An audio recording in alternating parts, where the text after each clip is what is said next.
Ikaw RHJ, wala kang kwenta. Humihina ka na, hindi mo na kayang magbuhat ng team, wag mong sabihing kinakalawang ka na. Rain or shine, tinalo nga ang Eastern, tapos tayo naman tinambakan ng Eastern, ano ba nangyayari sa'yo? Napahiya tayo ng todo.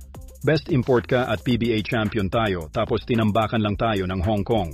Ginagalit mo ako, tanggapin mo itong parusa ko sa'yo. Nang matauhan ka, unang beses ko itong gagamitin at sa'yo pa.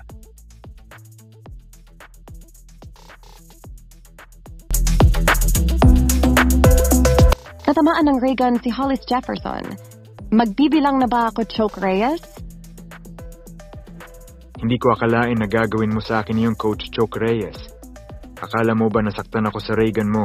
Nagkakamali ka, nagawa mo lang akong gasgasan, pero baliwala lang yan sa akin. Huwag mo kong minamaliit kasi wala pa sa 100% ang nilalabas kong kapangyarihan. Pasalamat ka at may laban tayo sa Northport bukas. Kung hindi tinapos na kita.